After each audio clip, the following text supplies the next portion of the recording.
Hello, good evening. So I wanted to review a cult book, one book that I really like. And this book is Angels, Companions in Magic by Silver RavenWolf.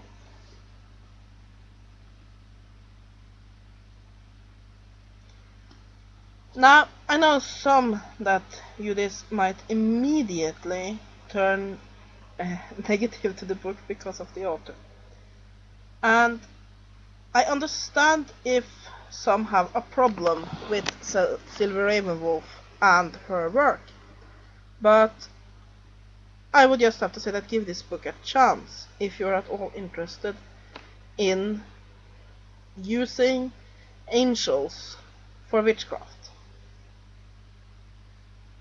Or I should probably rather say cooperating with angels in witchcraft. Basically, this book is definitely in the New Age angel category, which means, yeah, it's a bit fluffy. This isn't exactly Dr. D's Enochian system. It is more light-hearted. Angels are seen as light, kind creatures that will come and help you, bring messages to the gods, and bring positive influences to your life. They are into the subcategory of New Age angels, but from a pagan perspective. And not everybody likes New Age angels. They think that it is fluffy. Some might think it is borrowing too much from the Christian traditions. I say that I don't agree with that viewpoint, because there are so many religions which have had creatures like angels, basically messengers between the gods and humans. So I don't really see a problem. But yes, you can say that this book is Christian inspired in that that's there you see my cat's tail. Let me see if I can get her to come into view. No, she doesn't seem to want to. Anyway, like I said, they do speak of the archangels, typical Christian archangels, and but it all has New Age and, well, a New Age flair with a bit of a Wiccan flavoring. I guess that's how I would describe the book. It's New Age angels with a Wiccan flair. You will find here how to use rituals for basically elemental rituals based on angels. Generally, this is just a very positive book. It's full of light-hearted rituals, and for me, this is my absolute favorite of the New Age angel systems. I like this a lot better than other systems I have read, because while it is fluffy, I'm not going to deny that, it also has some meat to it. So, I mean, as soon as I had read this book, I was thinking, I want to start working with angels.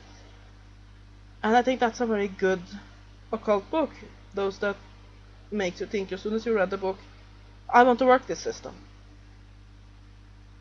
I really do. And I've been planning for a long time that here among the things in this book is the description of how to build a angel altar, basically altar overflowing with angel figures and so on.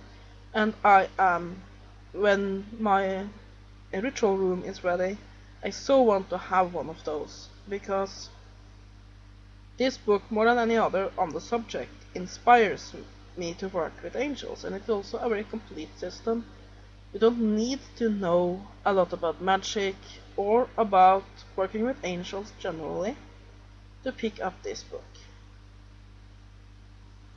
Now, let's see.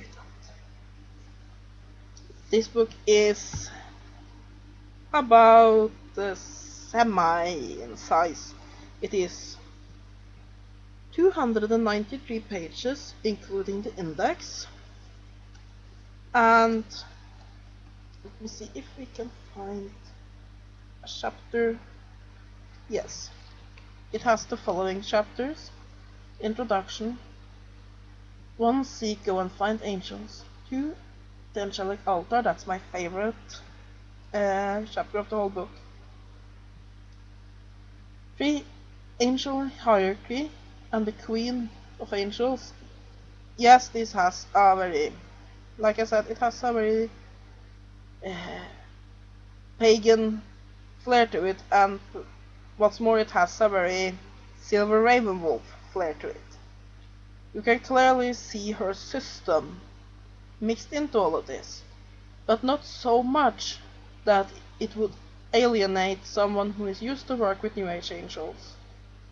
And I hope I don't offend anyone by that term. I use it to differentiate from more, what should I say, scholarly systems like that of Dr. D or Kabbalic systems and so on, but instead the more light and hope versions that you will find in many New Age publications.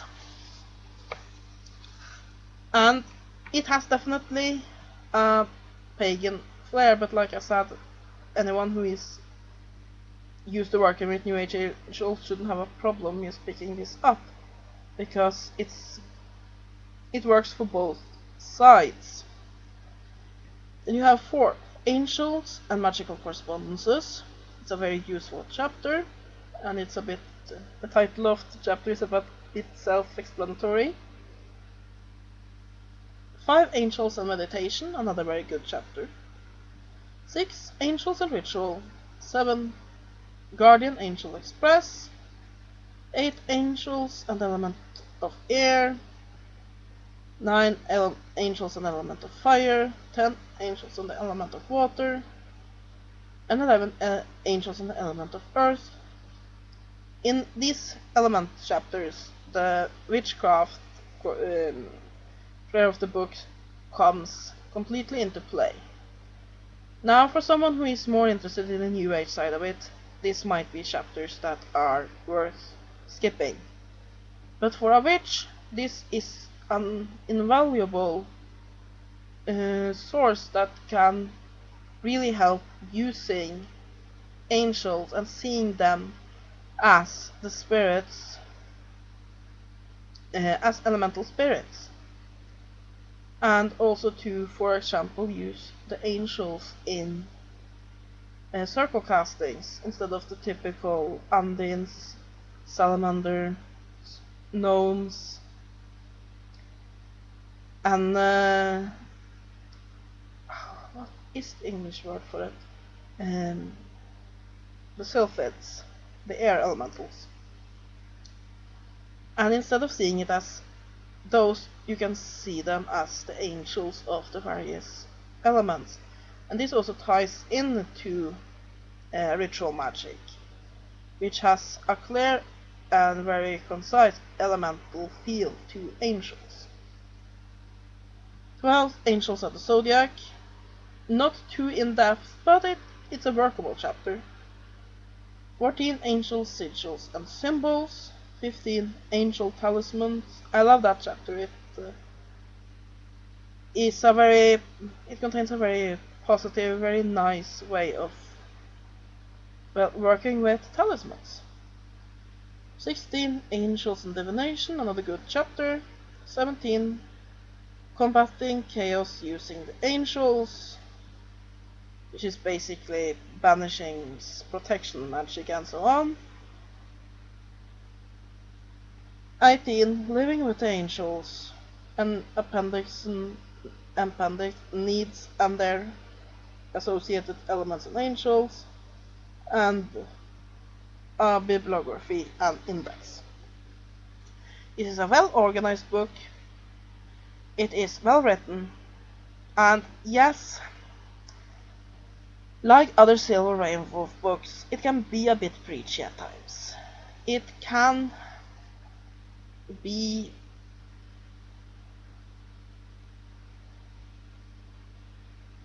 sometimes you just want to tie a lasso around it and tie it down to earth because it has at times lost all contact.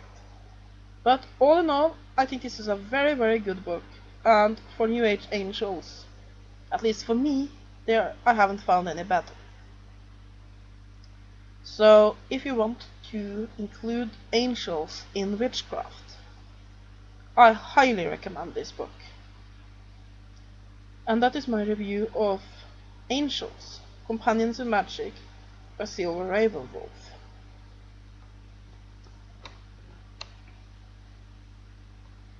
I'll give this book 8 out of 10. Well, I hope you have enjoyed the review. Have a great day and blessed be.